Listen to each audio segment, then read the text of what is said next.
If you could teach guys like one thing or two things about women, what would it be? What would you tell them? Don't chase. Don't chase. And don't be afraid of rejection. You know, don't be afraid of rejection.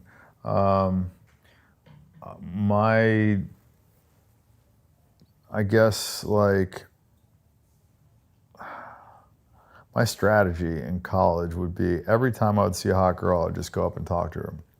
I didn't care if it was in a fucking grocery store, if it was in a library. Like, if I saw a girl that I found attractive, I would just go talk to her. And I wouldn't go up and say, oh, I think you're beautiful and all that cheesy bullshit. I would just go talk to her about whatever. Like, didn't matter. You just have a conversation with her. See where it went, you know? Sometimes it didn't go anywhere. Sometimes they wouldn't want to give you the time of day. Sometimes you'd have a casual conversation, lead nowhere. But at the end of the day, because I did that, it would just make me more comfortable talking to girls.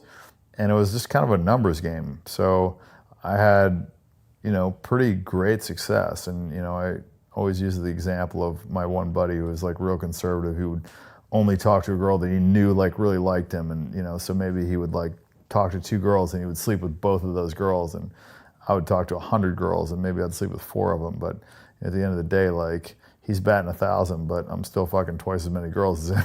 So it's like one of those things where I just, you know, I would just put in the time and I would just interact with tons of girls. And now I realize that a better strategy, if you can do it, a lot of guys don't really have their life set up to do it, is set up your life to where the girls have to come to you. And so you don't have to pursue them. And when you don't have to pursue them, like I said earlier, you know, just the dynamic is different when they're chasing you as opposed to you chasing them. And everyone has more fun. Yeah, I mean, it's, you know, it's better for the girl because then when she finally sleeps with you, she feels like she accomplished something. And, you know, and she's like kind of worked for it, so she's a little bit invested. And if you hook up with her, it's because, you know, you've chosen to hook up with her and not because you were chasing something, you know. So I think it's better for both people, actually. Do you think we'll see more like Dan Bilzerian type scenarios in the future where, you know, there's a guy and lots of women? Yeah, I mean, I think there's a lot of people that are like trying to like copy what I'm doing. I don't know how effective they're going to be at it, but you know, there's what, 8 billion people in the world. I'm sure somebody's gonna be able to pull it off at some point. It's not easy. I mean, I'm in a very lucky situation. And I say lucky not because like I didn't work hard to get where I'm at, but because there's just definitely a degree in luck and, you know, super successful people. I mean, you have to be at the right time at the right place and then figure out a way to capitalize on that. A lot of people are given an opportunity and they squander it. But, you know, poker, for instance, like I got into poker at the right time, the right place. And I put in the fucking hours. I mean, you know, the 10,000 hours theory, I logged my 10,000 hours. I paid my dues, playing 18 hours a day, fucking 6-7 days a week, pissing on the laptop while I'm playing 10 fucking tables at a time and, you know, doing all that. And it paid off, you know. There was a grind and it sucked, but then I made a bunch of money and, you know, and I used that money to, you know, hire a bunch of staff, and now I've got, I don't know, I think I have like 90-something people working for me. So, you know, I don't have to spend any time going grocery shopping. I don't make my bed. I don't wash my clothes. I don't, you know, do any of that stuff. So all the time that I spend is on business or hanging out with girls or hanging out with friends or traveling or doing things that I want to do. So I really don't spend any time doing things that I don't want to do.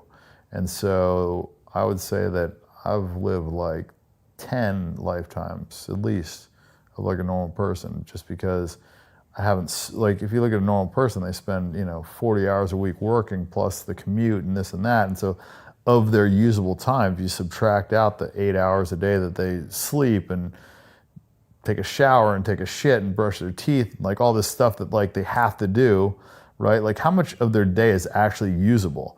And then of that day, like how much of that are they spending going to work, doing something that isn't anything that they really want to do? Like maybe they're sorting mail, or they're doing TPS reports, or they're fucking flipping burgers, or whatever it is, but it's like something that's not contributing to their life at all.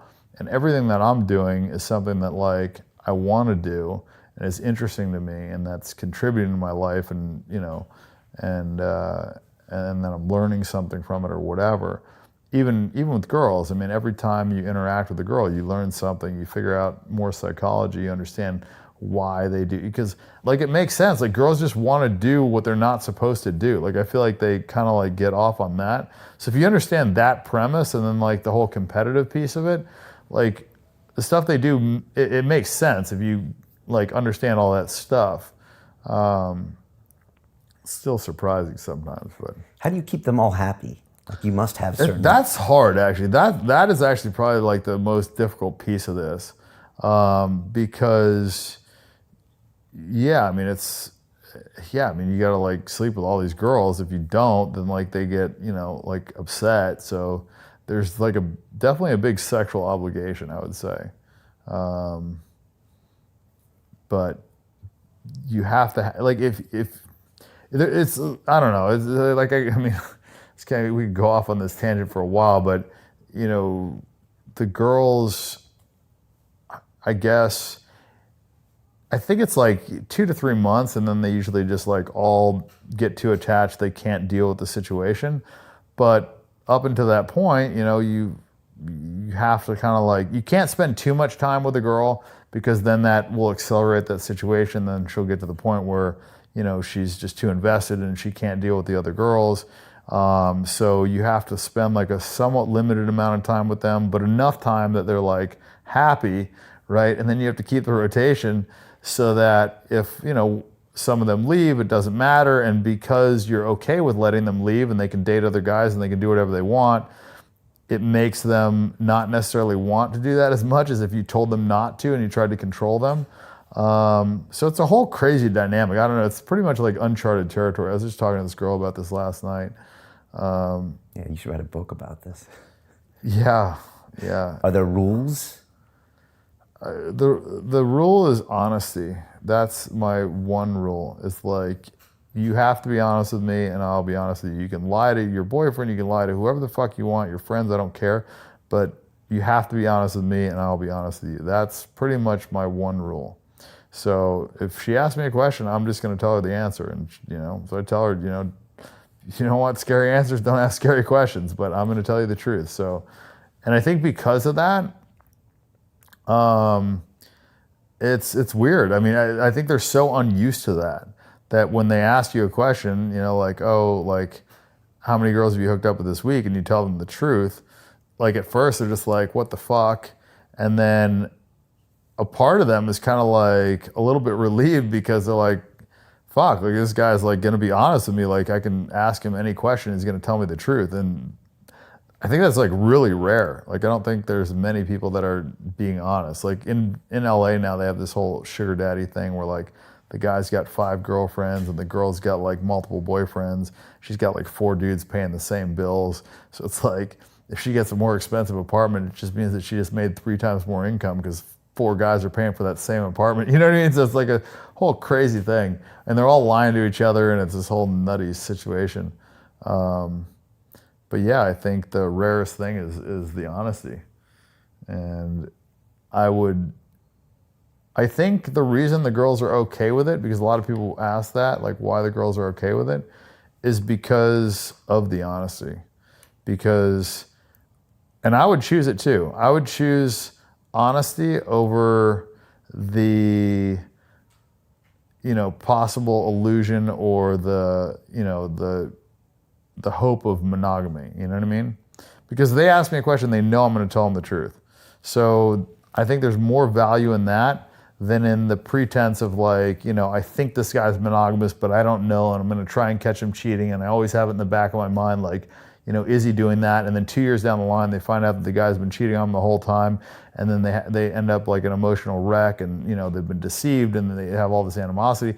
I never really have like any bad breakups or any like, negative fallouts with girls. Like, yeah, sometimes like they'll implode and they'll get upset, but like I never lied to them and they never like got swindled or like sold a bill of goods. So there's never usually like any animosity at all. So, and I think that's kind of a cool thing.